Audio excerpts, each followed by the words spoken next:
Selamat datang di channel Info Harian Guru dan ASN.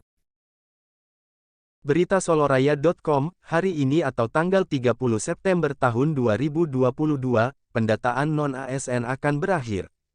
Tanggal tersebut merupakan tahap prafinalisasi pendataan honorer sehingga semua proses kegiatan pendataan akan ditutup. Lantas, apa yang akan terjadi selanjutnya pada honorer yang sudah ikut pendataan dan yang tidak termasuk pendataan non-ASN?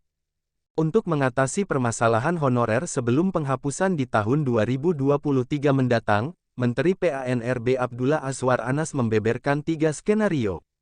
Dari 3 skenario tersebut, salah satu opsinya adalah mengangkat honorer seluruhnya menjadi ASN. Sebelumnya, Kementerian PANRB sudah menjelaskan tentang tujuan dari pendataan non-ASN yang sesungguhnya. Melalui pendataan non-ASN, pemerintah akan mendapatkan data jumlah honorer aktif di instansi pemerintah baik itu pusat maupun daerah. Dengan data tersebutlah akan disusun roadmap untuk penyelesaian honorer sebelum penghapusan apakah diangkat menjadi ASN atau solusi lainnya. Terkait penyelesaian tenaga honorer, Menteri PANRB menerangkan bahwa aturan untuk mengangani honorer sendiri sudah ada dan dijalankan sejak 2005.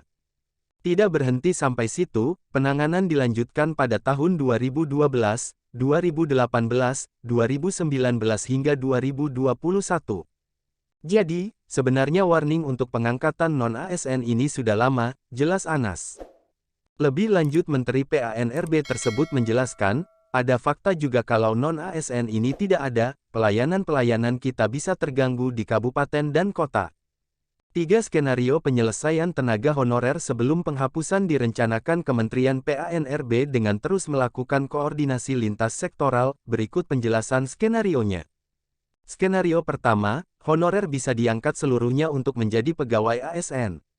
Meski terlihat menguntungkan bagi para honorer, Menteri PANRB memandang skenario tersebut akan memunculkan beban baru bagi negara jika dilihat dari aspek kualitas honorer itu sendiri. Skenario ini akan menjadi beban yang berat bagi negara dan kompetensi birokrasi kita. Akan ada problem pada beberapa titik yang ketika saat rekrutmen kualitasnya tidak diperhatikan, jelas Anas. Skenario kedua, Kementerian PANRB merencanakan tenaga honorer akan diberhentikan seluruhnya. Artinya, skenario ini akan menghapus honorer tanpa pengangkatan.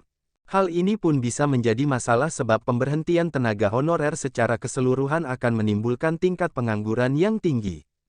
Skenario ketiga yang merupakan opsi jalan tengah adalah mengangkat tenaga honorer sesuai dengan prioritas sebelum dihapuskan.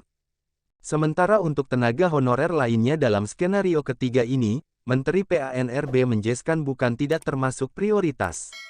Namun, akan diselesaikan secara bertahap. Sementara untuk tenaga honorer lainnya dalam skenario ketiga ini, Menteri PANRB menjelaskan bukan tidak termasuk prioritas. Namun, akan diselesaikan secara bertahap. 3 skenario Kementerian PANRB dalam menyelesaikan masalah honorer atau tenaga non-ASN sebelum penghapusan akan didiskusikan bersama dengan Menteri Keuangan, Sri Mulyani dan Komisi C DPR RI. Sebelum diputuskan, belum jelas apakah honorer akan diangkat semua menjadi ASN atau solusi lain dari ketiga skenario tersebut. Demikian 3 penjelasan skenario Kementerian PARP sebelum penghapusan di 2023, semoga bermanfaat.